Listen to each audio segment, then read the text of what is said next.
తిరుమల శ్రీవారి దర్శనానికి వెళ్ళినప్పుడు మనం ముందుగా వెండి వాకిలి దాటి తర్వాత బంగారు వాకిలిని గుండా వెళ్ళి శ్రీవారిని దర్శించుకుంటూ ఉంటాం. ఈ వెండి వాకిలి గోపురం యొక్క ప్రాకారానికి బయట మహాద్వార ప్రాకారానికి మధ్య గల సుమారు 30 అడుగులు ఉన్న ప్రదక్షిణ మార్గాన్ని సంపెంగ ప్రదక్షిణం అని అంటారు. ఆలయంలో మనం ప్రవేశించిన మొదటి ప్రదక్షిణ మార్గమే ఈ సంపంగి ప్రదక్షిణ మార్గం. ఎక్కడ ఉంది? చాలా కాలం కిందట ఈ సంపంగి ఆవరణంలోని మహాద్వారానికి దగ్గరగా ఒక పెద్ద చింత చెట్టు ఉండేదట. దానికి కొమ్మలు, రెమ్మలు శాఖోపశాఖలుగా పెరిగి అతి విశాలంగా వ్యాపించి ఆ చెట్టు నీడ ఎటు తిరగక ఆ వృక్షం మూలలోనే స్థిరంగా ఉండేది. అందువల్ల అది నీడ తిరగని చింత చెట్టుగా ప్రసిద్ధి చెందింది. అంత మాత్రమే కాదు, అది నిద్రపోని చింత చెట్టుగా కూడా పేర్కొనబడింది. దాని శాఖలు కొన్ని చిగురించగా, మరికొన్ని శాఖలు పుష్పించగా, ఇంకొన్ని శాఖలు కాయలు పండ్లు కాస్తుండేవి. ఇలా అన్ని కాలాలు విశ్రాంతి ఎరుకక ఆ చెట్టు నిరంతరం చిగురించటం, పుష్పించటం, ఫలించటం వల్ల అది నిద్రపోని చింత చెట్టుగా పిలువబడుతోంది. ఈ చెట్టు కింద పుట్టలో శ్రీనివాసుడు కొంతకాలం దాగి ఉన్నాడు. ఆ తర్వాత స్వామివారు విగ్రహమూర్తిగా స్వయంభూహై వెలిసి పుట్టలో నిక్షిప్తమై ఉన్నాడు. ఆ నీడ తిరగని నిద్ర ఎరగని చింత చెట్టు సాక్షాత్తు వాసుదేవుడనని, ఆదిశేషుడని, ఆ చెట్టు కింద పుట్ట దేవకిదేవి అని పురాణాలు పేర్కొంటున్నాయి. అట్టి సమయంలో మొట్టమొదట గోపీనాథుడనే వైఖానసుడు ఈ క్షేత్రానికి వచ్చి పుష్కరిణి దక్షిణ తీరంలో చింత చెట్టు కింద పుట్టలో ఉన్న వెంకటేశ్వరుని దర్శించి పుట్టలోని ఆ స్వామివారి పుష్కరిణి పశ్చిమ తీరంలో అంటే ప్రస్తుతం శ్రీవారు ఉన్న చోట ప్రతిష్ఠించి ఆనాటి నుండి అక్కడే ఉంటూ ఆ స్వామికి అర్చనాది పూజాది క్రమములు చేస్తూ ఉన్నాడు.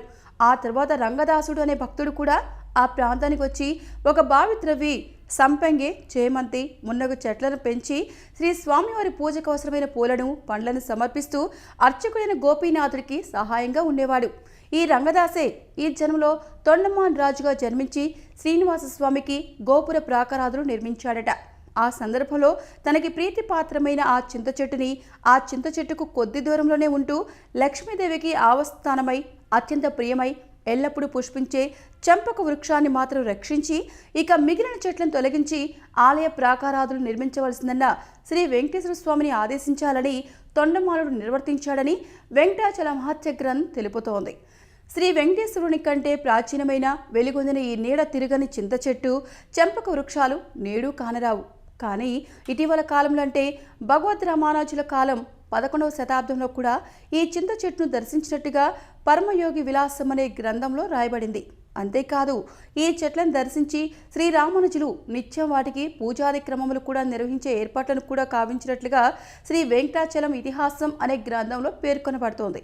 పిదప 15వ శతాబ్దంలో తాళ్లపాక అన్నమాచార్యులు కూడా తొలిసారిగా వెంకటాచల యాత్ర చేసిన సందర్భంలో నీడ తిరగని చింత చెట్టును దర్శించి సేవించినట్లుగా చిన్నన్న రాసిన అన్నమాచార్య జీవిత చరిత్ర వలన తెలుస్తోంది.